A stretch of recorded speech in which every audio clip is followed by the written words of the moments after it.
Team মিটিংয়ের মধ্যে 5টা দুর্দান্ত জিনিস যদি আপনি করতে পারেন তাহলে আপনার মিটিংটা হয়ে যাবে অসাধারণ।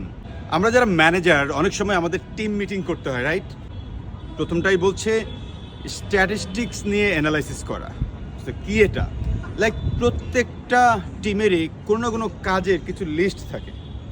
ধরে নেন যে আমি এতগুলো কোম্পানির সঙ্গে তাকে ফলো আপ করতে দিয়েছিলাম, অথবা এতগুলো কল এসেছে, অথবা এতগুলো জায়গায় কল করেছি, হোয়াট এভার।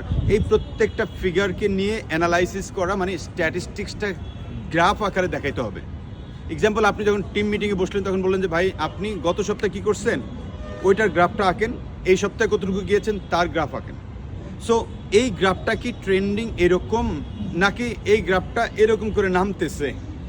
সো এই জিনিসটা যখন উনি নিজে আঁকবেন উনি নিজেই বুঝতে পারবেন আসলে ওনার যে আসলে আরেকটি ডেভেলপ করা দরকার, রাইট? 2 নম্বর বিষয়টাই বলা হয় programme as well as target নিয়ে কথা বলা। সো এই টিমের কোন কোন প্রোগ্রামগুলো এই উইকে করতে হবে, অথবা নেক্সট 15 ডেজে করতে হবে, অথবা নেক্সট 1 মান্থে করতে হবে, সেগুলো নিয়ে কথা বলতে বলা হয় এবং সেখানে তার টার্গেটসটা কি টু দ্য পয়েন্টে তাকে বুঝিয়ে দেওয়া। 3 নম্বর বলা হয় প্রবলেমসগুলো নিয়ে কথা বলা। লাইক এই সময়টাতে উনি কাজ করতে গিয়ে different kinds of problem face করেছেন, সেই প্রবলেমগুলো নিয়ে কথা বলা। বাই দ্য ওয়ে, এই প্রবলেম বলতে দিলে টিম মেম্বাররা না গণহারে প্রবলেম বলা শুরু করে। সো এখানে বলা হয় তাদেরকে একটা জায়গাতে একটু টিউনিং করতে হয়। কি সেটা? আপনি ওনাদেরকে যখনই বলবেন যে ভাই আপনি প্রবলেম বলছেন ঠিকই, এটার সঙ্গে এটা কী সলিউশন হতে পারে এইটাকে সাথে নিয়ে বলতে হবে। যে লাইক আমি এই প্রবলেমটা ফেস করছি, সো এটার জন্য এই সলিউশন হতে পারে। মিনিমাম 2টা করে সলিউশনস তাদেরকে বলতে এনকারেজ করতে হবে। তাহলে 3টা পার্ট গেল।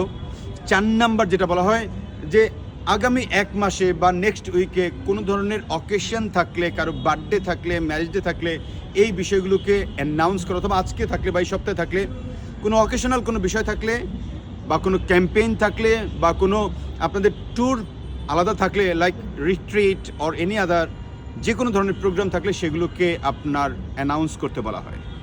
এবং 5 নাম্বার পজিটিভ স্টোরি দিয়ে শেষ করতে হয়। So what is positive story? Like আমরা যারা কাজ করছি বিভিন্ন টিমে, আপনার টিমের অনেক মেম্বার্সরা আছে, ওনারা তো বিভিন্ন কাজ করেছেন। লাইক কোনো একজন কাস্টমারের পজিটিভ ফিডব্যাক হতে পারে, অথবা উনি কোনো একটা ডিলকে ক্লোজ করেছেন, অথবা উনি কোনো একটা বিষয়কে অ্যাচিভ করেছেন।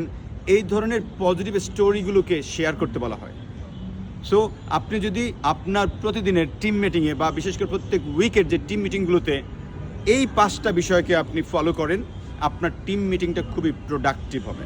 Number 1, statistics with graph. Number 2, programs with targets.